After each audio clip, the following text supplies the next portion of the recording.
Olá, salve Maria e valei-nos São José. Vamos dar continuidade à leitura do livro do Tratado da Verdadeira Devoção à Santíssima Virgem. Hoje vamos ler no livro da editora Eclésia, da página 31 até a página 34. Na divisão por números, do número 14 ao número 21. Devoção geral à Santíssima Virgem. Excelência e necessidade desta devoção. Confesso com toda a Igreja que Maria, não sendo mais que uma pura criatura saída das mãos do Altíssimo, comparada à sua majestade infinita, é menor que um átomo, ou melhor, não é nada, uma vez que somente Ele é aquele que é. E, por conseguinte, este grande Senhor, sempre independente e autossuficiente, não teve em absoluto, nem tem agora, a menor necessidade da Santíssima Virgem para a realização das suas vontades e para a manifestação da sua glória. Basta um ato da sua vontade para que Ele tudo faça. Digo, no entanto, que considerando as coisas como elas são, tendo Deus querido começar e concluir suas maiores obras por meio da Santíssima Virgem, desde que a formou, é de se acreditar que Ele não mudará de procedimento pelos séculos dos séculos, pois Ele é Deus e não muda, nem em seus sentimentos, nem em sua conduta. Deus Pai deu seu unigênito ao mundo somente por Maria, por maiores que tenham sido os suspiros dos patriarcas e os pedidos dos profetas e dos santos da antiga lei, durante 4.000 anos, a fim de receber esse tesouro, foi somente Maria que o mereceu e encontrou graça diante de Deus, pela força de suas orações e a elevação das suas virtudes. O mundo era indigno, diz Santo Agostinho, de receber o Filho de Deus imediatamente das mãos do Pai. Ele o deu a Maria a fim de que o mundo o recebesse por ela. O Filho de Deus se fez homem pela nossa salvação, mas em Maria e por Maria. Deus Espírito Santo formou Jesus Cristo em Maria, mas depois de ter pedido o consentimento dela, por meio de um dos primeiros ministros da sua corte. Deus Pai comunicou a Maria a sua fecundidade, tanto quanto uma pura criatura era capaz de recebê-la, a fim de dar-lhe o poder de produzir seu filho e todos os membros de seu corpo místico. Deus, Filho, desceu ao seio virginal como novo Adão ao paraíso terrestre, para aí ter as suas complacências e aí operar as ocultas maravilhas de graça. Deus, feito homem, encontrou sua liberdade em ver-se prisioneiro em seu seio. Ele fez resplandecer sua força ao deixar-se carregar por essa Virgem bendita. Ele encontrou sua glória e a Deus e a de seu Pai em ocultar seus esplendores a todas as criaturas aqui debaixo para revelá-las. Unicamente a Maria, ele glorificou sua independência, sua majestade ao depender dessa amável Virgem em sua concepção, em seu nascimento, em sua apresentação ao templo, em sua vida oculta de 30 anos, até a sua morte, a qual ele havia de assistir, para realizar com ela um único sacrifício e para ser imolado com o consentimento dela ao Pai Eterno. Como outrora Isaque o foi pelo consentimento de Abraão, à vontade de Deus, foi ela que o amamentou, alimentou, sustentou, criou e sacrificou por nós. Ó admirável e incompreensível dependência de um Deus que o Espírito Santo, a fim de nos mostrar o valor dela, não pôde passar em silêncio no Evangelho, embora nos tenha ocultado quase todas as coisas admiráveis que essa sabedoria encarnada fez em sua vida oculta. Jesus Cristo deu maior glória a Deus, seu Pai, pela submissão que teve para com a sua mãe durante 30 anos, do que teria feito, convertendo toda a terra por meio da operação das maiores maravilhas. Ó, quão altamente glorificamos a Deus quando nos submetemos para agradar-lhe, a Maria, a exemplo de Jesus Cristo, nosso único modelo. Se examinarmos de perto o restante da vida de Jesus Cristo, veremos que ele quis começar seus milagres por Maria. Ele santificou São João Batista no seio de sua mãe Santa Isabel, pela palavra de Maria, logo que ela falou. João foi santificado, sendo este seu primeiro e maior milagre de graça. Ele mudou nas bodas de Caná a água em vinho, atendendo à humilde prece dela, sendo este seu primeiro milagre de natureza. Ele começou e continuou seus milagres por Maria, e os continuará até o fim dos séculos. Deus, Espírito Santo, sendo estéril em Deus, vale dizer, não produzindo outra pessoa divina, tornou-se fecundo por meio de Maria, a quem esposou. Foi com ela, nela e dela, que ele produziu sua obra-prima. Um Deus feito homem, e que produz todos os dias até o fim do mundo.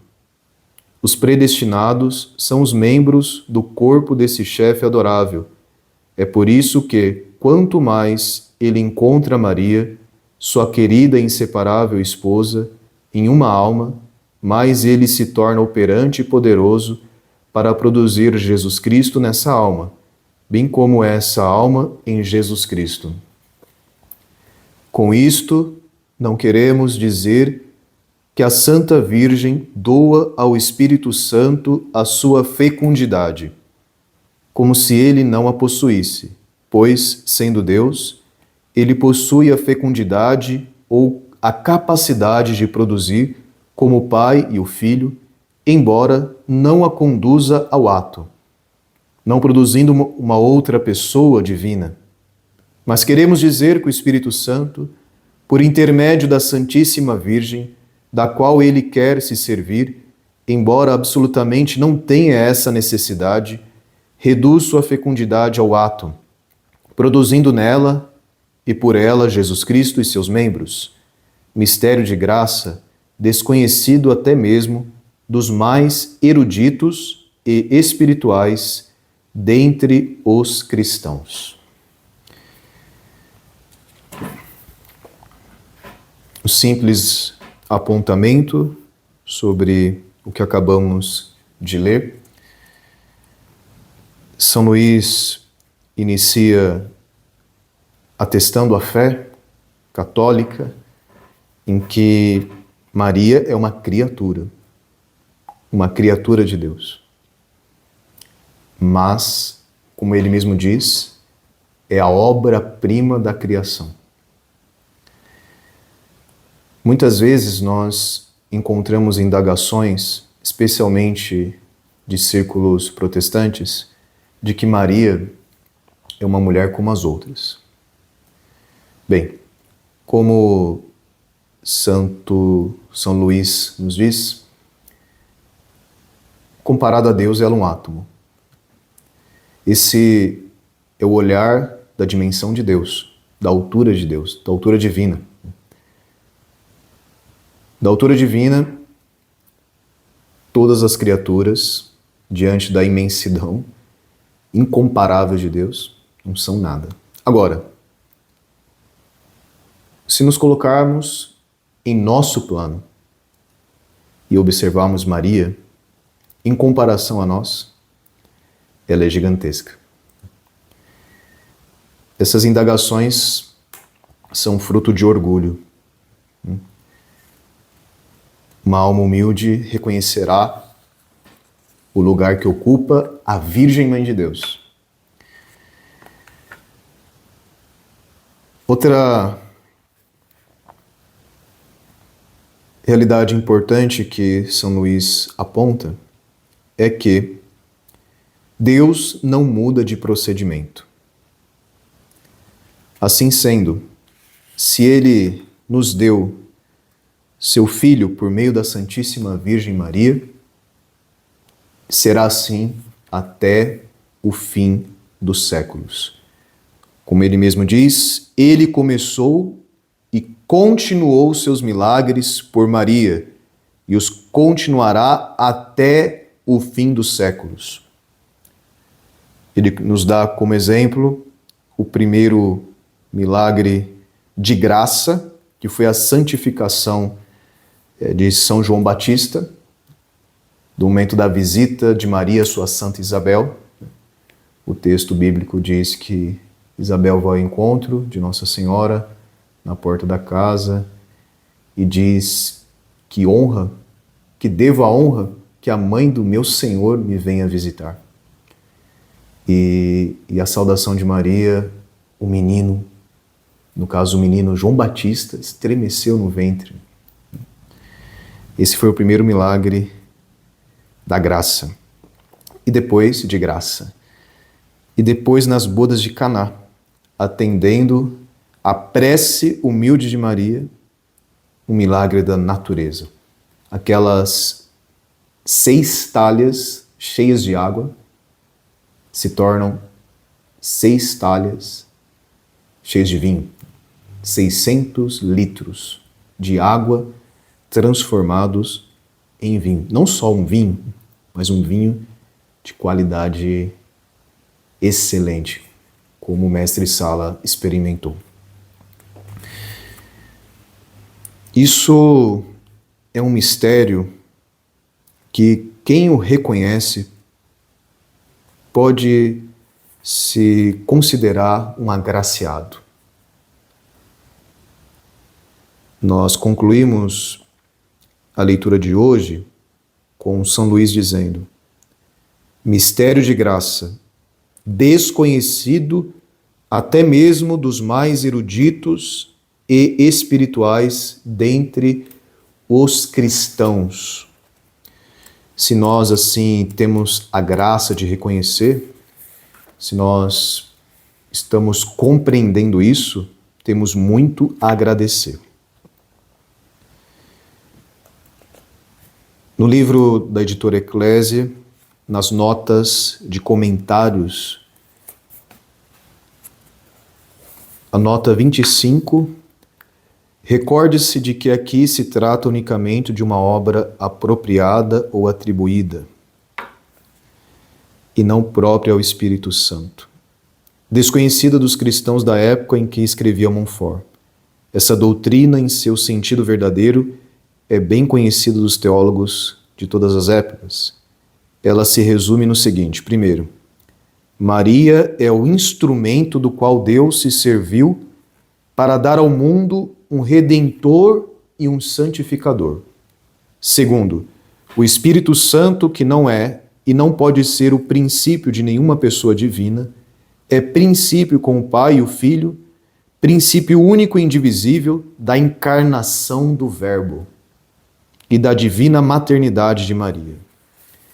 É assim a fecundidade, a capacidade de produzir, que ele possui pelo fato de possuir a natureza divina.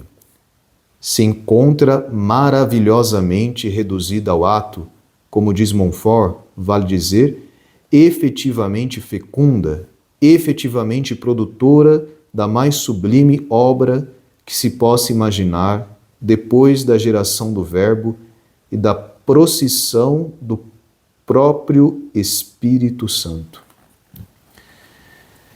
Bem, que nós possamos, como o Padre disse, agradecer por poder reconhecer isso, agradecer a Mãe de Deus pelo seu sim, agradecer a Mãe de Deus por ser mãe, não só no sentido que concebeu, gerou, mas como O texto aqui também nos diz da concepção, nascimento, apresentação no templo, na vida oculta de 30 anos até a sua morte, que ela assistiu. Ela amamentou, alimentou, sustentou, criou e sacrificou por nós.